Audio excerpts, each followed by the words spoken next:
Los Angeles has a strange way of hiding darkness. Behind palm trees and sunlight, behind quiet neighborhoods tucked into the hills, there are houses that hold stories no one expects. Stories that begin like any other morning and end in something violent, something confusing, something that investigators would struggle to explain even years later. Welcome to Twisted Mysteries. I'm your host, Justin Droke. Let's get into today's story.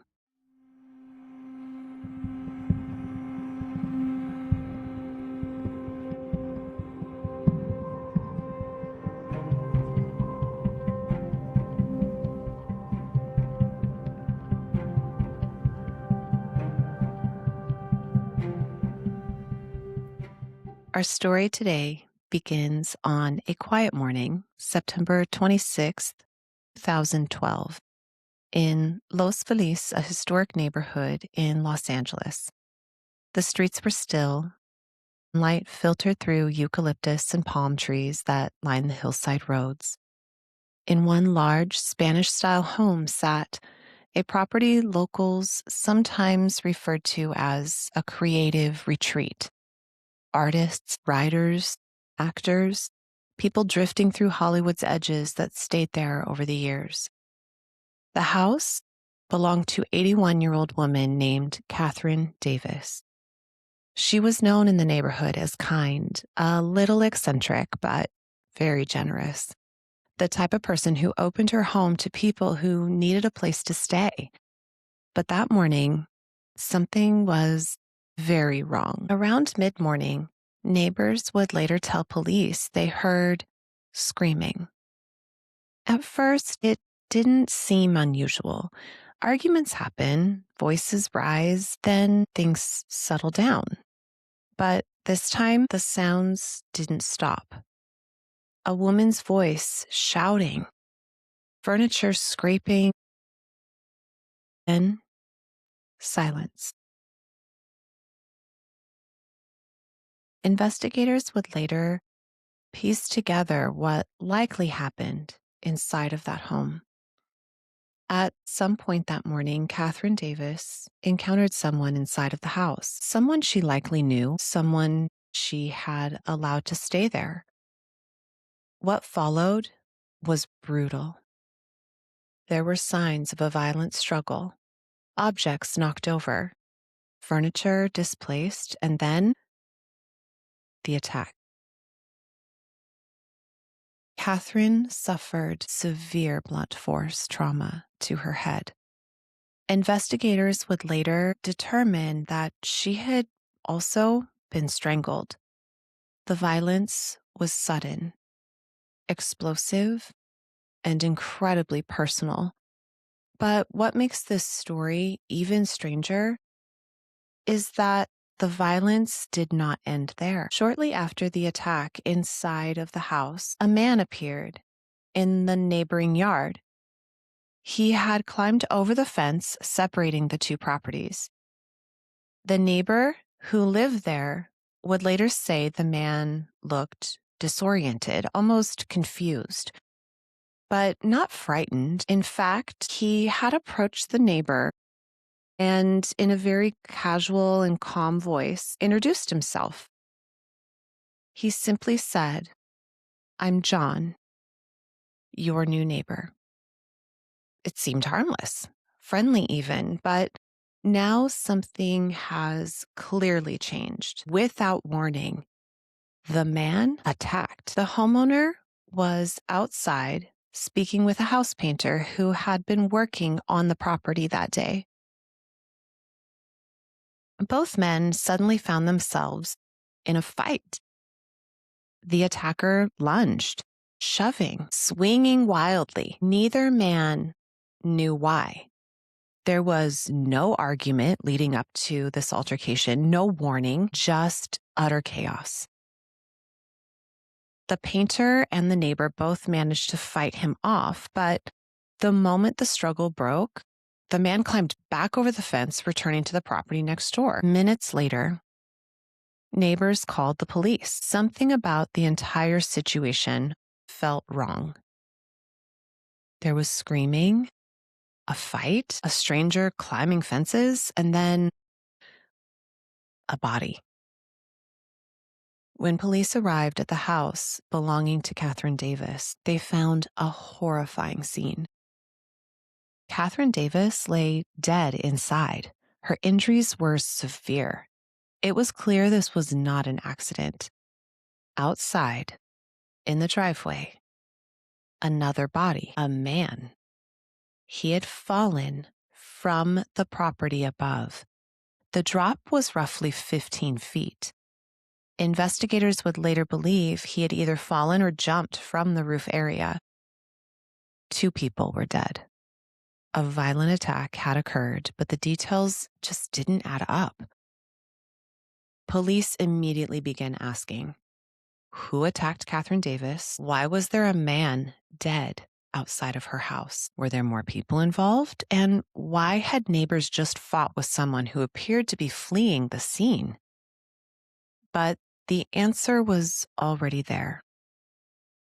The man lying in the driveway was also the person responsible for the attack on Catherine. When investigators identified him, the case became even stranger because the man wasn't a burglar. He wasn't a drifter. He wasn't someone unknown to the public. He was a television actor, one many people recognized. His name was Johnny Lewis, also known as Half Sack in the acclaimed television series The Sons of Anarchy. Johnny Lewis had once been considered a rising star in Hollywood. He's known for his romantic relationship with Katy Perry and his beloved character he played on The Sons of Anarchy in both seasons 1 and season 2 of the show. He played a young motorcycle club prospect, but now that same actor was at the center of a disturbing mystery. Investigators concluded something shocking. Johnny Lewis had killed his landlady, Catherine Davis, and then died moments later while trying to escape the property.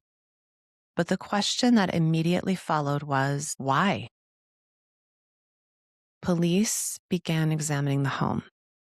Inside, they found clear evidence of a violent struggle. Catherine had been attacked with extreme force. Investigators also found something disturbing in her bathroom. Her cat had been killed as well. The level of violence suggested someone experiencing an intense outburst, crime of passion, if you will.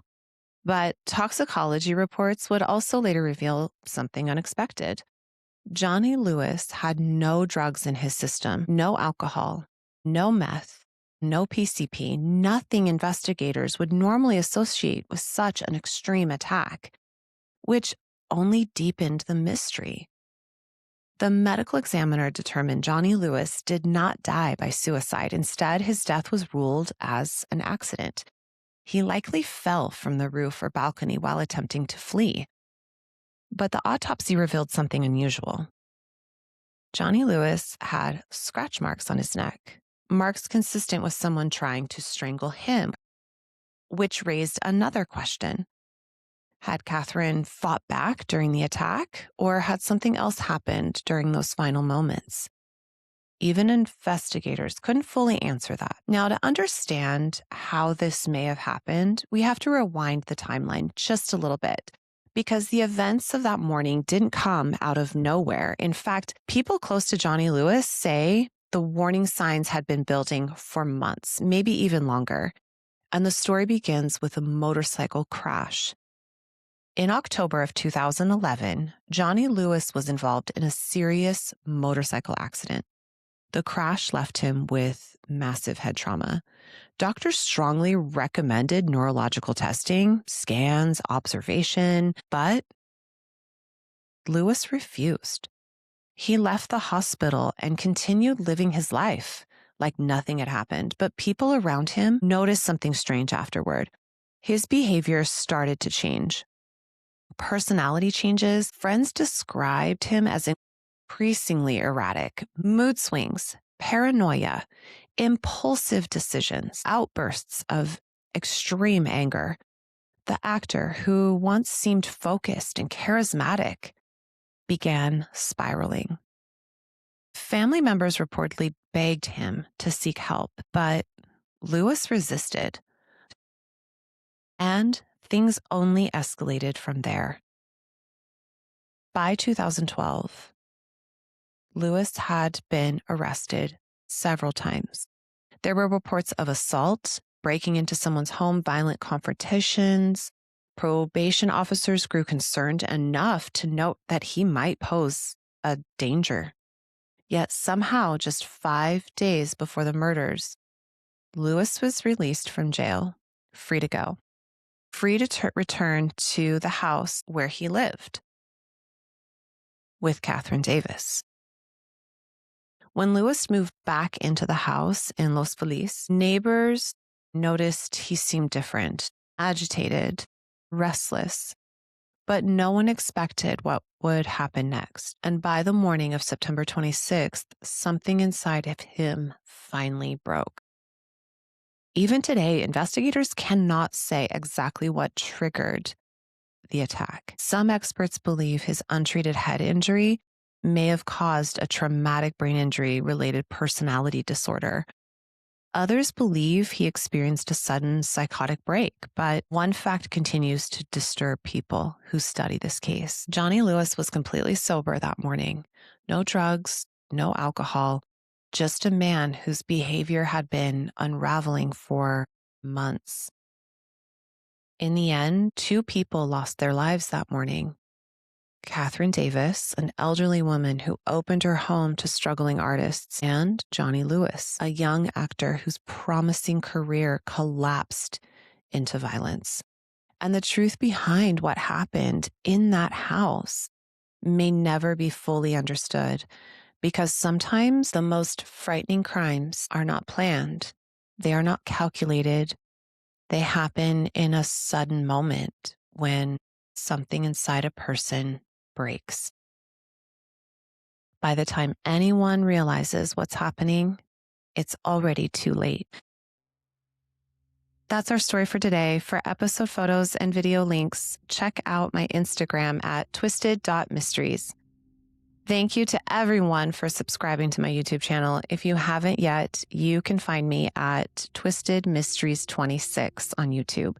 I really appreciate your support, and every like, follow, and share helps me out, so thank you again. I would like also to mention that sometimes pseudonyms are used to protect the people involved in the stories, and some of the events have been embellished or dramatized for entertainment purposes. Case sources for today's episode include LosAngelesTimes.com, Wikipedia.com, CBSNews.com, ETOnline.com, Inquisitor.com, FoxNews.com. Until next time, stay twisted.